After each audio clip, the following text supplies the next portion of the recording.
Tuhan, dalam lagu yang kami nyanyikan ini, kami mengakui dengan terus terang bahwa firman-Mu lah Tuhan pelita bagi kami.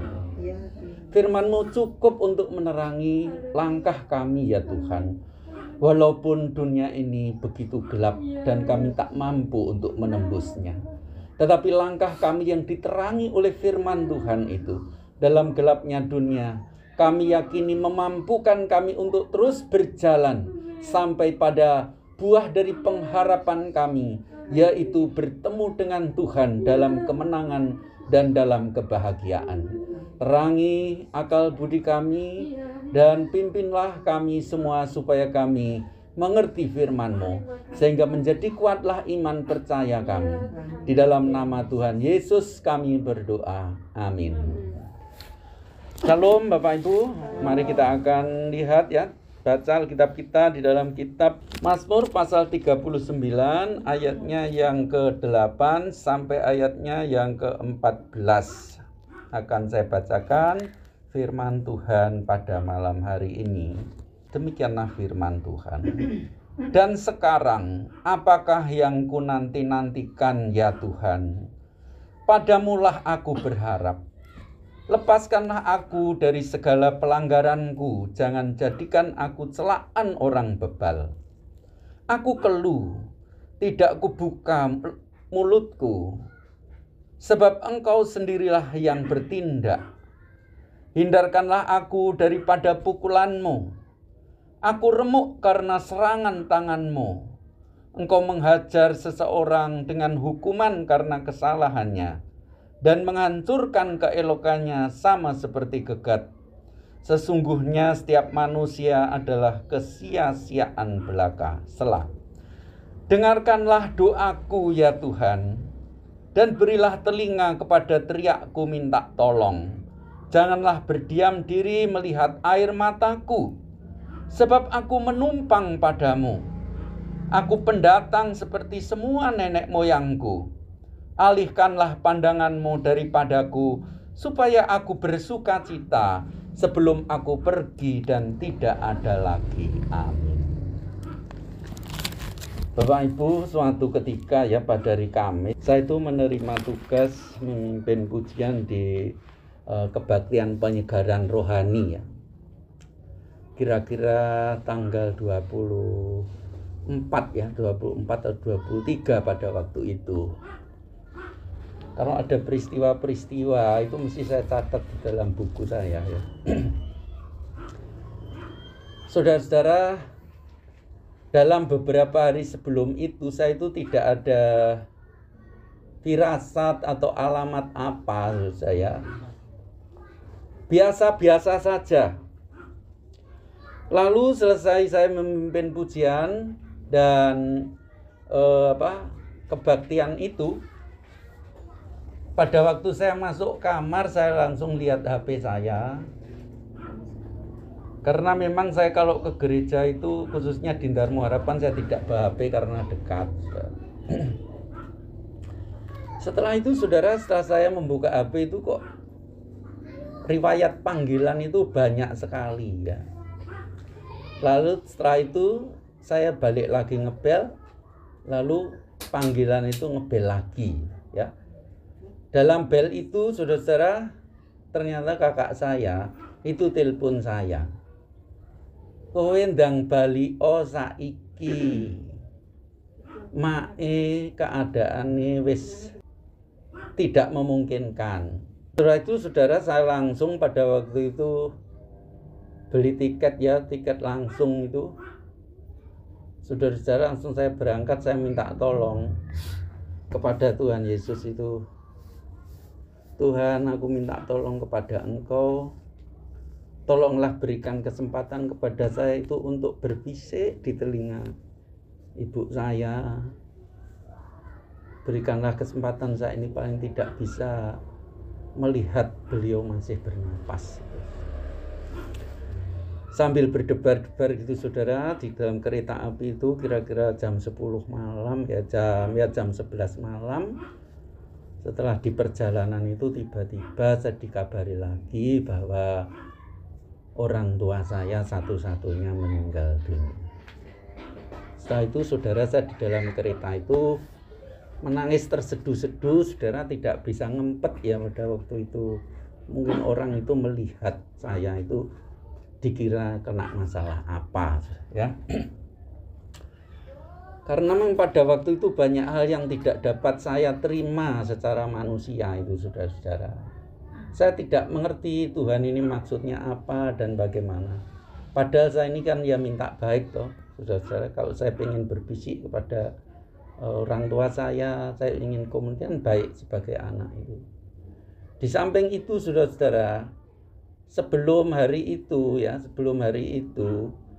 jauh itu beberapa bulan sebelumnya saya itu kan sempat pulang, itu pun saya tidak sengaja. Ada saksinya yang itu, saudara ya. Waktu itu disuruh Bu Seren pulang itu untuk mencari, baiknya ada orang yang mau cari kerja di gereja. Nah, itu adalah hari terakhir saya berjumpa dengan beliau itu. Lalu beliau itu pada waktu sebelum itu kan ngomong, ya jauh-jauh sebelumnya itu memang sudah ngomong hitungan dengan saya. Kalau rumah itu mau dibongkar dan pingin bangun di sampingnya itu supaya nanti sejajar dengan rumah sebelah itu. Terus saya itu ya bilang, ya wis ora apa-apa, engko lek aku tak melok urun ongkose gitu. Karena apa, saudara, bahan-bahan itu sudah dibeli ya. Baik batako, pasir, semua itu sudah dibeli semua, sudah taruh di depan situ, saudara. Saya itu senang sekali. Tapi dalam hati saya itu, walah ibuku wis sepuh tapi kok sik pengen omah anyar. Jadi dalam hati saya itu seperti itu. Karena umurnya kan sudah 83, 84. Terus saya itu, saudara-saudara, saya itu pada waktu itu yang membuat saya sedih itu, saudara ya, sedih sampai berlarut-larut itu. Nyapa Tuhan kok gak memberi kesempatan kepada ibu saya untuk menikmati rumahnya jadi itu. Apa salahnya itu, sahabat? Tapi ketika saya berpikir seperti itu, lambat laun itu Tuhan mengajar saya untuk merenung, saudara-saudara, bahwa selama ini yang dipikirkan oleh orang tua kami itu sebenarnya secara tanpa sadar dia itu merindukan suatu tempat yang baru, yang kalau dalam iman Kristen itu adalah tempat yang tidak dibangun oleh tangan manusia tetapi oleh tangan Allah sendiri. Saudara, itulah yang kadang-kala banyak hal yang kita alami, yang kadang-kala kita berontak, tidak terima. Kenapa? Padahal permohonan saya baik, saya punya tujuan baik untuk hal-hal itu, tetapi kenapa kenyataannya kok seperti ini? Kan saya juga sering mendengar dari rekan-rekan di sini seperti Bu Nana ketika harus menghadapi dengan kaget meninggalnya suaminya, bagaimana perasaan beliau. Saya juga mendengar kesaksian itu. Bu Cornelius juga mengalami hal yang sama seperti yang saya alami. Mendadak dan membuat kaget dan kita tidak terima, saudara-saudara. Itulah kita manusia, memang harus mau tidak mau setelah menerima kita harus kehilangan. Di dalam Mazmur bacaan kita pada saat malam hari ini mau mengingatkan kita bahwa hidup kita di dalam dunia ini adalah sementara. Daud di sini mengatakan bahwa hidup manusia ini adalah kesia-siaan, artinya fana. Dan di dalam pengakuannya, di dalam Mazmur ini dikatakan bahwa sebab aku menumpang padamu ya Tuhan. Aku pendatang seperti semua nenek moyangku. Tetapi di dalam ayatnya yang ke-18, di sini ada suatu perasaan yang mendalam. Ia menghayati hidupnya penuh dengan derita. Alihkanlah pandanganmu daripadaku supaya aku bersukacita sebelum aku meninggal dunia. Kalau dalam bahasa bebasnya seperti itu. Artinya bahwa Daud itu sebagai seorang yang dicintai oleh Tuhan tak luput seperti yang kita alami, saudara. Kalau kita mau berkaca kepada tokoh Daud ini, ya kita paling tidak akan memahami. Walaupun kadangkala pada saat hari H kita mengalami itu cukup begitu berat, ya, begitu berat. Tetapi dalam perjalanan ketika kita memahami di dalam kitab suci ini, ternyata tokoh seperti Daud juga hendak melukiskan jalan hidup kita sama seperti yang dihadapi oleh Daud. Daud sebagai seorang yang dicintai oleh Tuhan, dia mengalami juga bagaimana ia berdosa di hadapan Tuhan. Sehingga di dalam pengakuan dosanya, kalau kita baca dalam Mazmur 51, dia tidak tedeng aling-aling di hadapan Tuhan. Bahkan pengakuan dosanya itu dibaca oleh jutaan miliaran orang sesudah kematian Daud. Karena apa? Dicatat di dalam kitab suci.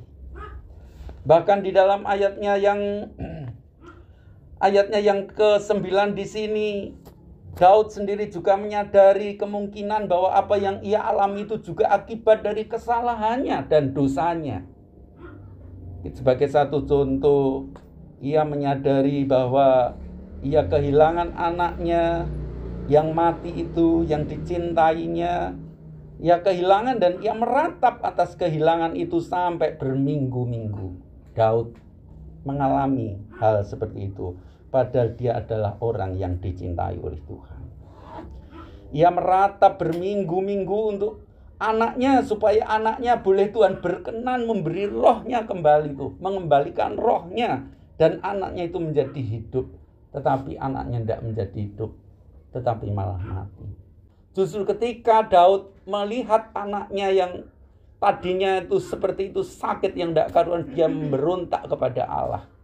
Makanya dia berpuasa, meratap berhari-hari supaya Tuhan itu berkemurahan mengembalikan rohnya dan hidup kembali. Tetapi Tuhan tidak kembalikan.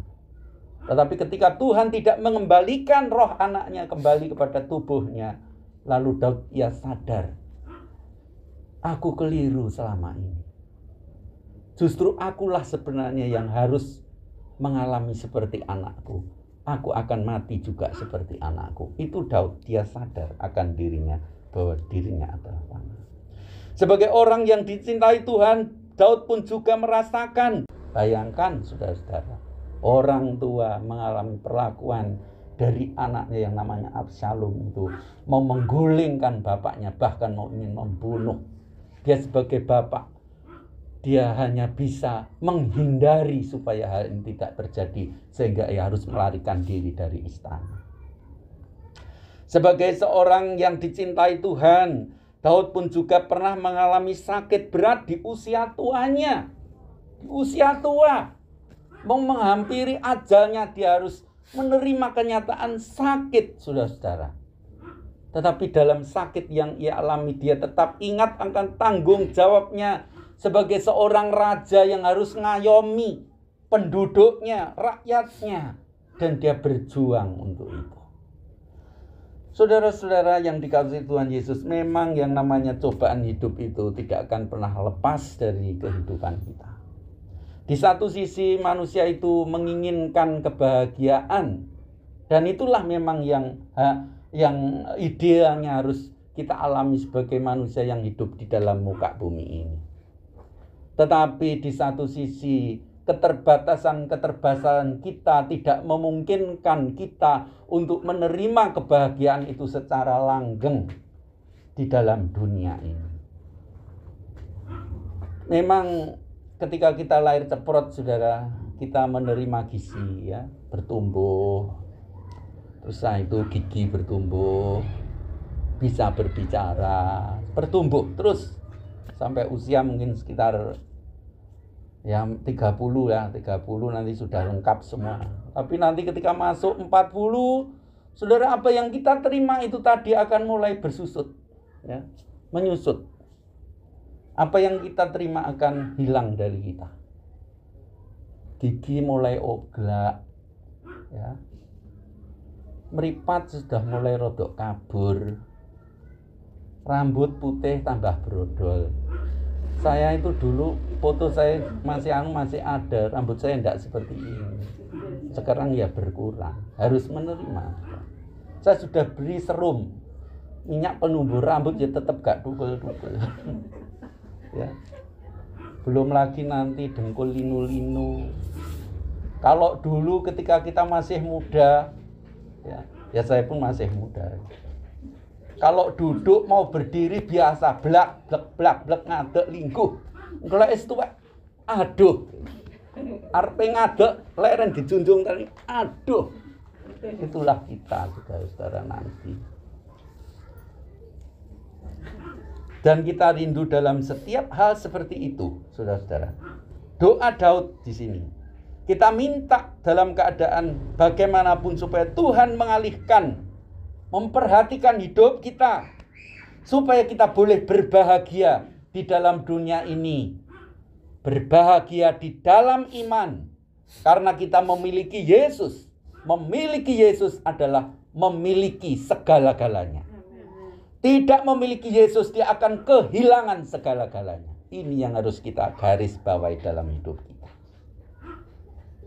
Seluruh para nabi, orang-orang suci, ya, para tokoh-tokoh, bapak-bapak iman, baik itu Abraham, Ayub, sudah sangat jelas dia melukiskan jalan hidup orang Kristen yang dijalani di dalam dunia ini. Seperti itulah. Tetapi di dalam keadaan seperti itu, Tuhan ini yang menjadi pemimpinnya. Tuhan ini yang akan menjadi penopangnya. Tuhan ini yang akan memberikan kekuatan di dalam mengarungi masa-masa hidupnya. Walaupun ketika kita menghadapi sesuatu yang kadangkala memang sulit untuk kita terima, kita hanya berkata seperti Maria mengatakan, jadilah padaku ya Tuhan kehendak-Mu.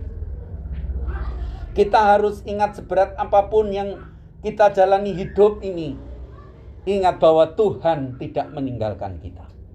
Ketika Yesus naik ke surga, dia berjanji, ketahuilah.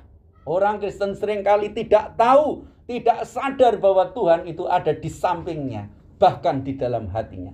Ketahuilah bahwa aku menyertaimu sampai akhir zaman. Ini merupakan satu penghiburan bagi setiap kita, saudara. Memang kadangkala kita itu ketika kita berdoa merasakan apa yang kita alami, kita menangis. Banyak air mata yang kita cucurkan. Di sini Daud mengatakan di dalam ayatnya yang ke-13, dengarkan doaku ya Tuhan dan berilah telinga pada teriakku, minta tolong. Janganlah berdiam diri melihat air mataku. Jangan berdiam diri melihat air mataku. Tuhan benar-benar memperhatikan setiap tetes air mata yang keluar dari hati kita. Karena kalau boleh dibilang bahwa air mata itu bagaikan suatu bahasa, hanya Allah sendiri yang tahu tetesan air mata yang keluar dari hati kita. Saudara-saudara, ketika hati kita tidak mampu mengungkapkan jalan hidup kita yang pahit, air mata kita berteriak kepada Tuhan dan Tuhan akan memperhatikan itu. Saudara-saudara yang dikasihi Tuhan Yesus, seperti yang saya katakan tadi bahwa tokoh-tokoh seperti para nabi, bapak-bapak iman, sudah jelas menggambarkan jalan hidup kita sebagai orang Kristen itu tidak gampang. Sehingga di dalam Ibrani pasal 11, mereka semua itu dicatat oleh penulis suci. Pandanglah dia, orang-orang yang lebih dulu berjuang dalam iman itu. Mereka telah pergi mendahului kita. Dan itu digambarkan di dalam kitab Ibrani. Dia itu duduk, saudara, dalam kursi gelanggang. Ya, kalau kita di lapangan atau di stadion itu ada kursi ya. Di atas itu, lalu orang-orang menonton yang di bawah. Para nabi, saksi-saksi iman, mereka semua yang telah berjuang dalam iman, yang ditulis di dalam Ibrani itu, dia sedang menonton kita dalam perlombaan, dalam gelanggang dunia ini. Mereka semua menghendaki seperti kita menjalani hidup ini seperti mereka lebih dulu menjalani itu. Sehingga suatu saat nanti kita pun juga boleh bersama-sama dengan mereka, orang-orang kudus di surga itu. Kalau di dalam kitab suci, dalam kitab Wahyu dikatakan bahwa kita nanti akan dikumpulkan. Kalau saya disuruh milih, saudara-saudara, saya ingin berkumpul dengan tokoh-tokoh iman. Abraham, Daud, ya, Adam, Maria, Yusuf, dan semua Rasul Paulus. Saya ingin kumpul dengan mereka. Cuma kadang-kala, saudara-saudara, bagaimanapun juga imajinasi kita tidak dapat mampu melukiskan bagaimana keadaan kita nanti. Yang jelas bahwa keadaan kita nanti itu tidak sama seperti dalam dunia ini. tetapi kita tetap memiliki tubuh yang seperti ini, tidak tahu bagaimana, tapi yang jelas kualitasnya berbeda. Kalau tubuh yang kita diami ini kan nyusut lama-kelamaan, tapi tubuh kebangkitan nanti yang diubah itu adalah tubuh yang benar-benar sempurna. Itulah kebahagiaan kita. Ketika kita dapat berkata kepada Tuhan, Tuhan, pandanglah hamba-Mu. Pandanglah jalan hidup hamba-Mu ini. Pandanglah air mata anak-Mu ini. Dan kami rindu setiap kita sebelum ajal menjemput kita. Kebahagiaan itu sudah lebih dulu melindungi kita, menguasai hidup kita. Tidak tahu bagaimana rupanya yang didoakan oleh Daud itu, tapi yang jelas bahwa setiap orang Kristen, mata Tuhan akan tertuju kepada hidupnya, dan itu menjadi sukacita tersendiri bagi mereka.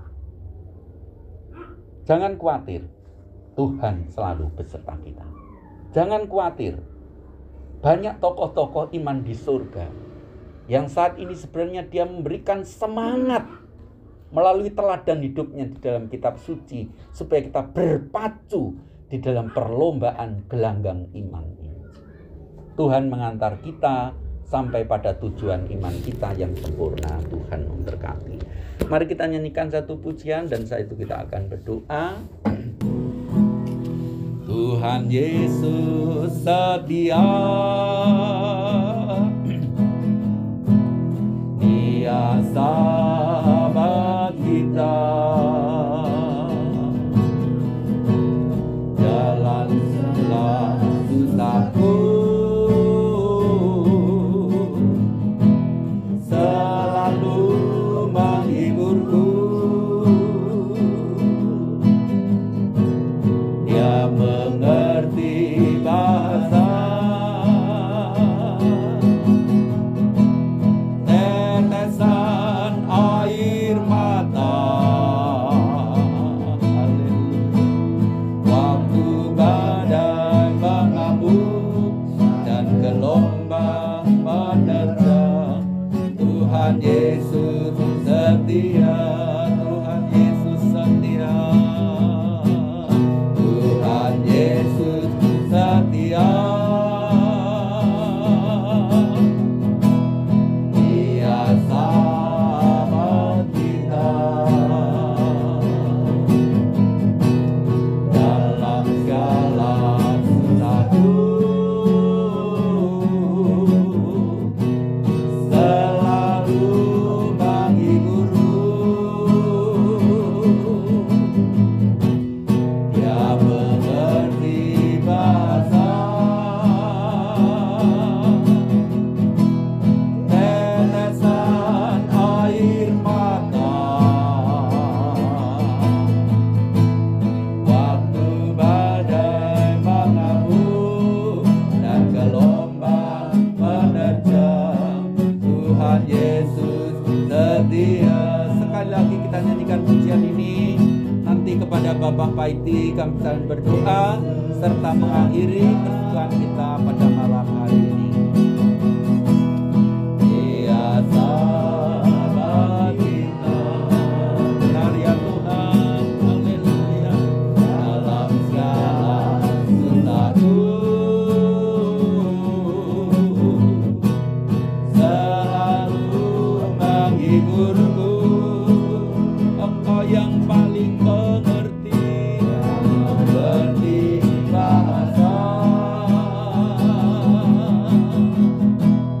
tetesan air mata.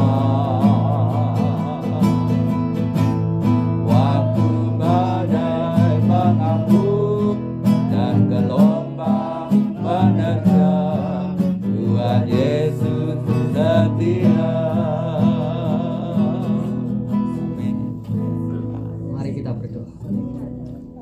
Terima kasih. Bapa yang kami kenal di dalam nama Yesus Tuhan, Haleluya. kami mengucap syukur Bapa kalau pada malam hari ini kami boleh bersatu dan bersekutu untuk memuji, membesarkan nama-Mu. Haleluya. Terlebih Tuhan, kami juga bisa mendengarkan sebagian dari firman-Mu. Terima kasih. Tuhan, Kami ucap syukur bahwa firman-Mu Yesus. adalah pelita bagi kehidupan kami. Amin ya Tuhan. Dan Engkau adalah pengharapan kami. Tuhan, Haleluya. Engkau telah mengetahui isi hati kami Benar masing-masing. ya Tuhan. Apa yang menjadikan renungan kami, apa yang menjadikan beban kami. Engkau tetap melindungi kami dan Engkau tetap pengharapan kami Tuhan. Haleluya. Bahwa Haleluya. kami ini adalah manusia yang lemah. Benar ya Tetapi Tuhan. Engkau yang menguatkan kami. Engkau yang Amin. memelihara kami Tuhan. Ya Tuhan. Dan pengharapan kami. Terima kasih Tuhan atas firman pada malam hari ini. Kami juga berdoa untuk Saudara Kristio yang telah menyampaikan firman-Mu. Kiranya Tuhan berkati di dalam kehidupannya. Kau berkati di dalam pergumulannya. Amin. Kau berkati di dalam pelayanannya Tuhan. Amin. Dan biarlah semakin hari nama Tuhan tetap dipermuliakan. Glory. Terima kasih Bapa. Kami juga mengucap syukur Tuhan kepada Haleluya. Engkau bahwa pada malam hari ini kami boleh berkumpul di tempat Pak Daniel. Tuhan juga kiranya Tuhan berkati keluarga di tempat ini dan biarlah senantiasa bersandar dan mengharap kepadamu. Haleluya. Terima kasih Bapa, hanya di dalam nama Dalam Yesus nama. kami serahkan segala doa dan permohonan kami. Haleluya. Amin. Pertolonganmu begitu ajaib, Kau telah memikat hatiku. Kini mataku tertuju padamu, ku rasakan kasih-Mu Tuhan. Kini mataku tertuju padamu, ku rasakan kasih-Mu Tuhan.